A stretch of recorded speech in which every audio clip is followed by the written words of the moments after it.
Bentar-bentar Mamen. Kalian pernah nggak sih lagi asik-asik scroll media sosial atau dengar obrolan mistis, terus nemu satu tempat yang katanya bisa bikin kayak mendadak, tapi syaratnya aneh banget.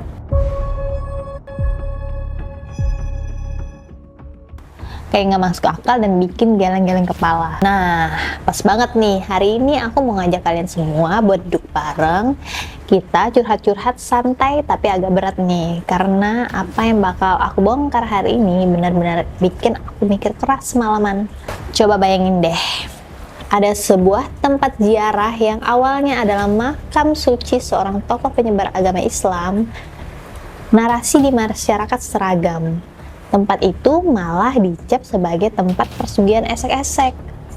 Semua orang langsung pada percaya kalau mau kaya di sana, kalian harus melakukan hubungan terlarang dengan orang asing yang bukan pasangan sah kalian. Gila banget nggak tuh? Tapi pas aku coba ulik lebih dalam, aku nemu beberapa benang merah yang kusut banget nih. Ada timeline sejarah yang nggak sinkron. Ada amanat asli tokonya sengaja diputarbalikkan. Dan yang paling gila, ada manipulasi ekonomi terstruktur yang sengaja dipelihara di sana. Kalian ngerasa nggak sih kalau selama bertonton ini, publik sengaja disuapin narasi sesat yang udah disetting demi keuntungan pihak tertentu? Nah, di video kali ini, kita bakal bedah bareng-bareng kronologi aslinya yang diduga kuat sengaja ditutupi dari publik. Kita bakalin pretelin satu persatu akar-akarnya biar kita tahu siapa sih sebenarnya yang diuntungkan dari drama mitos ini. Jadi pastiin kalian nonton sampai habis dan jangan skip biar otak kalian tetap sinkron dan gak kemakan hoak. Yuk ambil cemilan kalian, kita mulai bedah kasusnya. Sambil kayang juga boleh kok. Nah, kita mulai dari lokasi kejadiannya dulu ya Mamen, biar kalian paham pondasi masalahnya di mana. Gunung Kemukus ini sebenarnya terletak di Desa Pendem, Kecamatan Sumberlawang, Kabupaten Sragen, Jawa Tengah, sekitar 30 km di utara kota Solo. Kalau kalian ke sana bisa naik bus jurusan Purwodadi terus turun di Belawan. Nanti ada pintu gerbang wisata bertuliskan Daerah Wisata Gunung Kemukus. Semenjak Wadung Gembong digenangin air, bukit ini bentuknya jadi kayak pulau kecil yang baru terbentuk. Nah, masalah utamanya, tempat ini terlanjur dikenal luas sama masyarakat sebagai destinasi wisata seks berkedok persugihan. Kebiasaan atau mitos yang beredar di masyarakat itu bilang gini loh, kalau kalian mau hajat kalian terkabul atau mau kaya mendadak, kalian harus datang berziarah ke makam Pangeran Samudro sebanyak 7 kali. Ziarahnya sih biasanya dipasin di malam Jumat Kliwon. Sampai sini sih masih normal lah ya, ziarah makam biasa, walaupun malam gitu. Ngapain malam-malam ziarah? Bagus tidur kan, bener nggak? Tapi di sini anehnya dan penyimpangan pertamanya muncul. Setelah ziarah, para pencari persugihan ini diwajibkan untuk melakukan hubungan intim di sekitar area bukit dengan orang yang sama sekali kita nggak kenal, alias bukan suami atau istri sah atau teman atau siapapun itulah ya. Tolong. Pertanyaannya, dari mana sih datangnya aturan yang leneh kayak gini? Kenapa keberadaan makam suci seorang pangeran malah dikaitkan sama ritual prostitusi terselubung kayak gini? Kan begitu ya? Nggak cuman itu aja, bayangin aja. Narasi sesat ini bahkan udah menyebar luas dari mulut ke mulut selama puluhan tahun, sampai-sampai dianggap sebagai prosedur resmi kalau kalian mau dapat berkah dari Pangeran Samudro.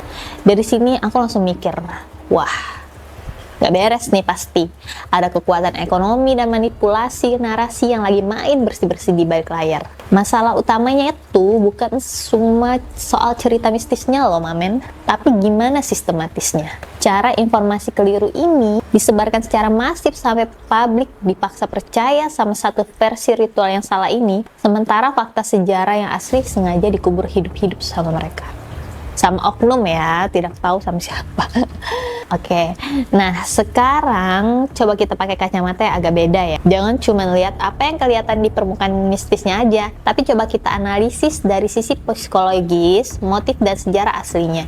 Di sini aku punya satu insight unik yang jarang banget disadarin oleh orang awam. Kalau kita telusuri sejarahnya, versi cerita ini yang paling terkenal ada di masyarakat itu menceritakan kalau Pangeran Samudro itu adalah keturunan kerajaan Majapahit. Majapahit. Kisah kelamnya bermula saat sang pangeran dewasa, dia tiba-tiba jatuh cinta sama ibu tirinya sendiri, yaitu Dewi Ontrowulan yang parasnya emang luar biasa cantik. Nah, karena hubungan asmara terlarang ini diketahui oleh sang ayah, Pangeran Samudro pun diusir dari istana. Pergi kamu, oke? Dalam kenestapaannya, Pangeran Samudro berkelana sampai ke Gunung Kemukus.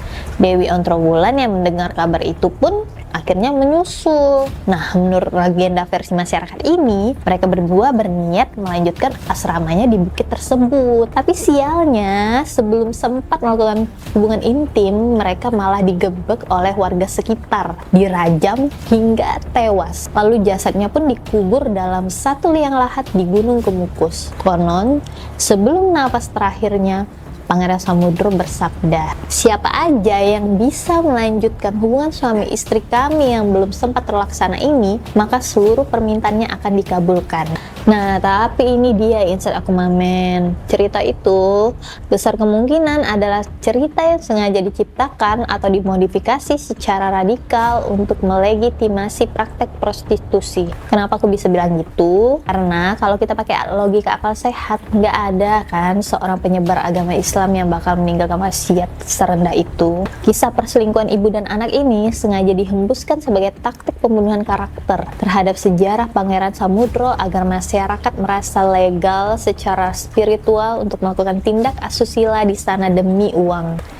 Ada skenario besar yang sengaja dirancang agar kesucian makam ini tertutup oleh kabut syahwat. Biar otak kita nggak makin pusing sama teka-teki mitos menyimpang ini, mari kita susun puzzle-nya satu persatu secara runtut. Kita bedah gimana sih kronologi sejarah asli yang sebenarnya terjadi berdasarkan versi kedua yang jauh lebih logis dan diakui oleh para juru kunci makam. Nah, poin pertama, identitas asli sang pangeran. Pangeran Samudro itu sebenarnya adalah salah satu keturunan dari Raja Kerajaan Majapahit loh. Pas Kerajaan Majapahit runtuh karena kekalahannya, sang pangeran gak ikut melarikan diri ke Bali atau ke pedalaman, melainkan memilih untuk ikut bersama Sultan Demak dan memilih menetap di wilayah Demak Bintar. Nah, poin kedua, misi dakwah Islam. Di Demak, Pangeran Samudro mendapat bimbingan ajaran agama Islam langsung dari salah satu wali Songo, yaitu Sunan Kalijaga. Setelah ilmunya dirasa cukup, dia diperintahkan oleh Sunan Kalijaga untuk memperdalam agamanya kepada seorang kiai di lereng Gunung Lawu, yang ternyata adalah kakak kandungnya sendiri bernama Ki Ageng Gugur. Poin ketiga, wafat dalam perjalanan. Nah ini, coba deh pikir. Setelah selesai belajar dari Ki Ageng Gugur, Pangeran Samudro diperintahkan untuk melakukan syiar Islam ke wilayah-wilayah lain. Namun di tengah perjalanannya menyebarkan agama Islam, beliau jatuh sakit dan wafat di kawasan perbukitan tersebut.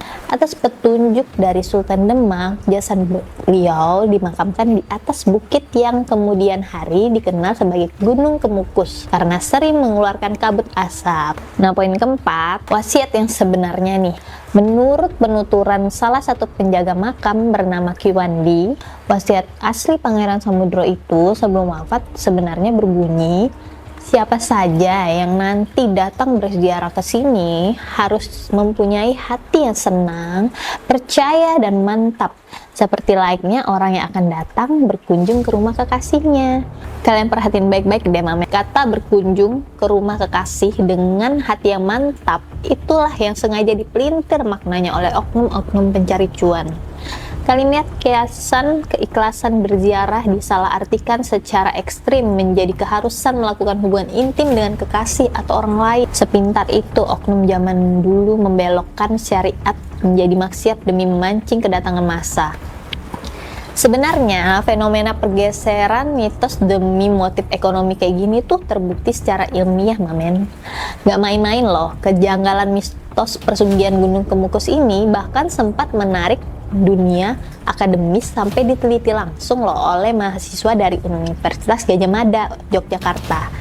Nah, dari hasil penelitian ilmiah yang mereka peroleh, terbongkarlah sebuah fakta yang mencengangkan. Mitos keharusan berhubungan badan dengan orang asing itu ternyata sengaja disebarluaskan dan dipelihara secara turun-temurun oleh para pemilik warung dan penyedia penginapan di sekitar area makam. Sebelum para penziarah ini naik ke atas untuk menemui juru kunci makam yang asli, mereka biasanya bakal mampir atau dicegat dulu di warung-warung bawah. Di sanalah para pemilik warung mulai melakukan doktrin stigma. Mereka bakal menakut-nakuti penjara dengan bilang kalau hajatnya nggak bakal terkabul nih, kalau nggak ritual seks duluan. Dan kebetulan mereka juga menyediakan jasa pendamping wanita serta kamar sewaan untuk menginap. Dari studi kasus penelitian UGM ini, kita bisa belajar kalau skenario mitos sesat ini dipelihara demi perputaran ekonomi lokal. Para oknum pemilik warung sengaja membelokkan wasiat suci sang pangeran menjadi bisnis prostitusi terselubung agar dagangan mereka laku, penginapan mereka penuh, dan mereka dapat komisi dari para wanita penyedia jasa pendamping. Gitu. Kesalahan terbesar dari sistem ini adalah mereka lupa kalau sejarah dan kebenaran spiritual ini nggak bisa selamanya ditutupi oleh keserakahan ekonomi. Begitu kebohongan itu diteliti secara ilmiah, kedok bisnis berbalut mistis ini langsung runtuh seketika. Oke, sekarang aku mau nanya deh langsung sama kalian yang lagi nonton video ini. Setelah kita pretelin semua faktanya, dari sejarah asli Pangeran Samudro sebagai murid Sunan Kalijaga, pelintiran kata kekasih, sampai hasil riset mahasiswa UGM tentang keterlibatan pemilik warung, kalian sendiri bagaimana nih Mamen? Masih percaya nggak kalau Gunung Kemukus itu emang tempat persugihan mistis yang mengharuskan ritual seks bebas? Atau jangan-jangan kalian baru sadar nih kalau semua ini cuma trik marketing kuno yang sengaja dipelihara buat nyari duit? Coba deh kalian tulis semua pendapat, unek-unek atau analisis versi kalian sendiri di kolom komentar di bawah ini ya. Aku pingin banget baca dan kita diskusi sehat di sana. Siapa tahu di antara kalian semua ada yang pernah ke sana atau tahu detail cerita lain yang kalian dapat dari radar aku hari ini. Kalau kalian ngerasa konten-konten sejarah dan benda mitos misteri kayak gini seru dan bikin otak kalian ikut mikir, jangan lupa buat klik tombol subscribe dulu ya mamen-mamenku tercinta. Nyalain juga lonceng notifikasinya biar kalian gak ketinggalan pas aku ngebedah kasus gila berikutnya. Jangan lupa buat like, share video ini ke teman-teman nongkrong kalian biar makin banyak orang yang melek hukum, paham sejarah, dan gak gampang kemakan narasi persugihan sesat yang disuapin ke kita selama ini. Jangan gampang percaya sama mitos yang kelihatan di permukaan, dan sampai ketemu lagi di video bedah kasus selanjutnya. Aku, Rizka Miranda, pamit dulu ya. Bye-bye mamen semuanya.